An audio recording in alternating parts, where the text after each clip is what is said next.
Your sales team just landed a massive deal. Revenue looks great, but then your security team steps in and hits the brakes, demanding months of testing before the product can launch. That tension is real. Revenue versus risk, possibly causing millions in lost opportunities. Hi, this is Carsten from Hacking Matters, your ultimate destination for cyber education and best practice. The conflict between opportunity and risk is fundamental, but it can be resolved. Sales teams prioritize time to market and revenue. They view security controls as speed bumps. Security teams want to safeguard the data and the assets, even if that makes those assets less usable. How do we resolve this?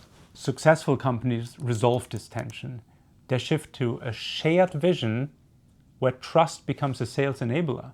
Security leaders often find themselves torn. We want to prevent downsides, but if we enforce security through veto power, we risk killing the very future of the company we're trying to protect.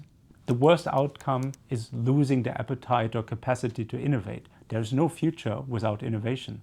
As security professionals, we understand risks deeply, but we must acknowledge that we often don't understand the business upside nearly well enough to make a judgment what works and what doesn't. But intuitively makes sense that a business must first succeed in the market before we should worry about hackers stealing some of that success. If there's no success, there's nothing to steal.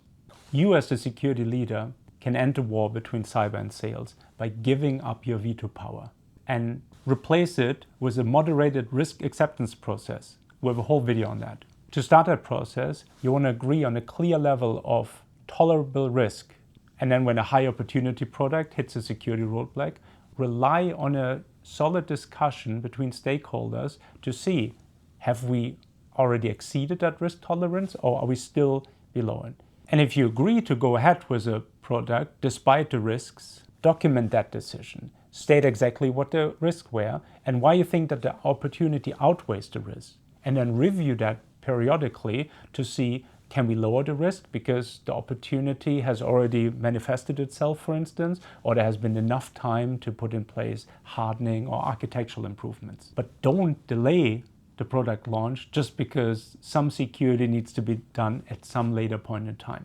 In these active risk commitments, the security team is of course still heard, but the final decision factor is not just risk, it's the business rationale. And let's be honest, other people are better judges of that.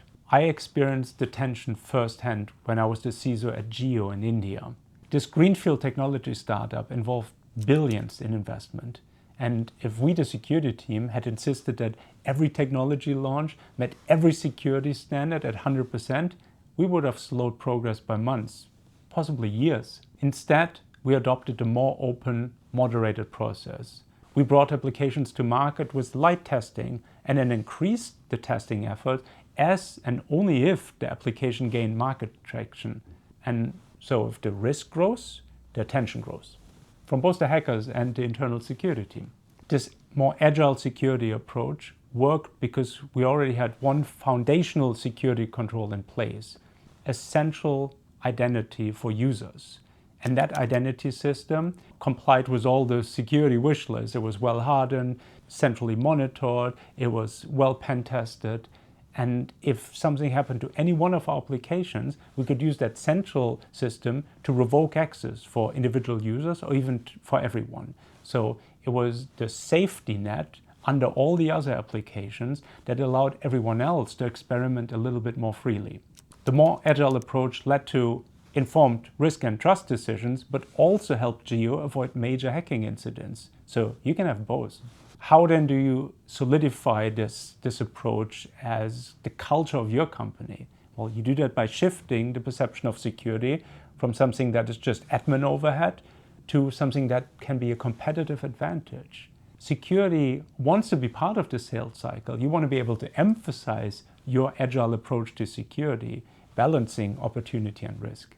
And often that requires a completely new role in your organization. Major tech innovators solve this by introducing what they call field CISOs. These individuals, usually former security leaders, they can empathize with customer concerns. They've been there themselves.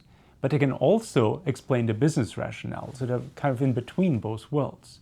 And first, to work closely with the sales team to answer questions on RFPs, for instance, guide customers through POCs, craft just a security narrative of your product, and explain how cyber is integrated into your value proposition. It's not an afterthought, even if you're intentionally delaying some testing until when it's actually needed. Field CISOs are not salespeople, though. They still offer clear expert advice. They speak as an experienced security person. They establish trust, position your company as a reliable technology partner, and help drive commercial success without themselves being salespeople. That's how companies shift from viewing security as compliance cost to actually leveraging their security expertise as a differentiator in the market.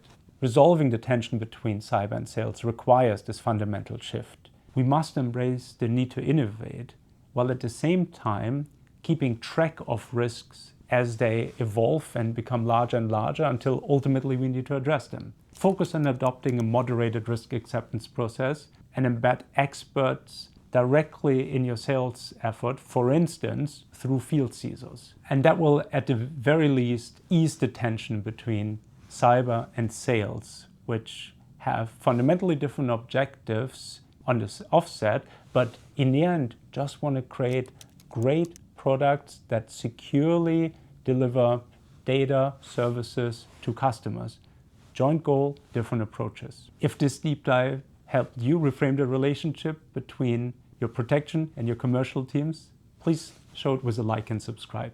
And if you want to deep dive further, for instance, strengthen that technical foundation that agile security needs, there are a few other videos, for instance, on the 5 baseline security processes collected in a playlist. What's the most difficult risk that you have accepted or that your sales team pressured you to accept? Would love to discuss in the comments below. So drop a comment if you've had that experience before. Thank you very much. And until next time, happy hacking.